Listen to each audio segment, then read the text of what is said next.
Media के मेरे मित्रों के बारे में इस प्रकार से सूची जारी करना, यह लोकतंत्र के चौथे स्तंभ पर हमला है। तमाम दल एक साथ आते हैं और कुछ पत्रकारों की एक सूची जारी करते हैं और बोलते हैं कि भाई हम इनको बाइकआउट करेंगे। अब ये स्टेट ऑफ इमरजेंसी नहीं है तो और क्या है बताइए। कांग्रेस ने उनका हक लूटा, उनके शासन में लूटा, सपा के शासन में लूटा, बसपा के शासन में। तो ये सवाल एंकरों की तरफ से होगा, इस नाते विपक्ष भाग रहा है। की अगुवाई में जो तथाकथित रूप से यह गठबंधन बना हुआ है, इस गठबंधन के द्वारा मीडिया के मेरे मित्रों के बारे में इस प्रकार से सूची जारी करना, यह लोकतंत्र के चौथे स्तंभ पर हमला है और इसका जवाब भी जनता देगी।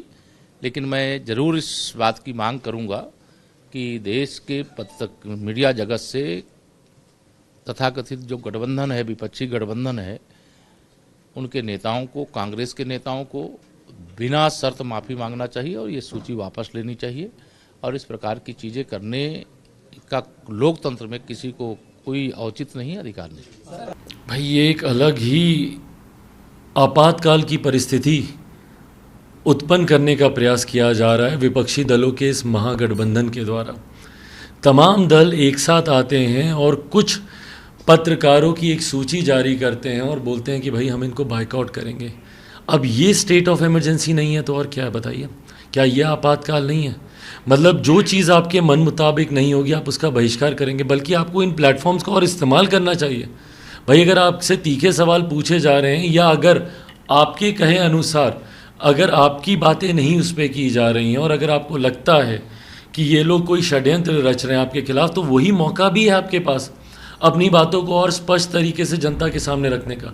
पर इस तरीके से लोकतंत्र के चौथे स्तंभ का बहिष्कार करना, क्या ये लोकतंत्र की हत्या नहीं है?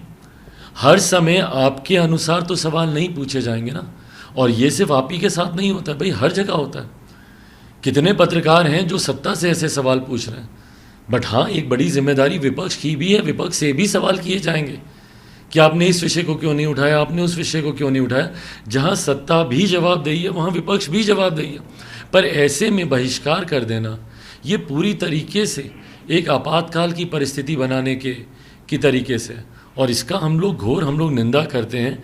अगर आपके हिसाब से सवाल नहीं पूछे जाएंगे, आप उन पत्रकारों के पास नहीं जाएंगे, अगर आपको जाना ही सिर्फ उन लोगों के पास है जो आपके हिसाब से सवाल करें, तो फिर इससे तो बेहतर है कि भैया हर दल जो विपक्षी गठबंधन में है अपना अपना न्यूज़ चैनल खोल ले, अपने अपने हिसाब से अपनी अपनी बातों को रखे। फिर डिबेट्स में जाने का मतलब ही क्या हुआ, या ऐसे चैनल्स के फिर होने का मतलब ही क्या है अगर आपको सिर्फ अपने हिसाब से सवालों को पूछना। विपक्ष के ये साबित होता है जो लिस्ट तैयार कर रहे हैं, उनको ऐसा अंदेशा हो रहा है कि हम इनके प्रश्नों का उत्तर नहीं दे पाएंगे। ये लोग घुमा करके हमसे वही सवाल करेंगे जो इन लोगों के शासनकाल में हुए हैं। तो जो शासनकाल में हुए हैं, अब जो पिछड़े दलित, अल्पसंख्यक, समाजवादी पार्टी ने पिछड़ों का हक लूटा, पिछड़ों के सवाल पे जो कोई नेता बोला था उसको दबाने की कोशिश की गई। वही हाल कांग्रेस ने किया, वही हाल सपा ने किया, वही हाल बसपा ने किया कि जो जुल्हा दुनिया अंसारी, साईं दर्जी, फकीर शेख, सैयद पठान, कांग्रेस ने उनका हक लूटा, उनके शासन में लूटा, सपा के शासन में लूटा, बसपा के शासन में। तो ये सवाल एंकरों की तरफ से होगा, इस नाते विपक्ष भाग रहा है।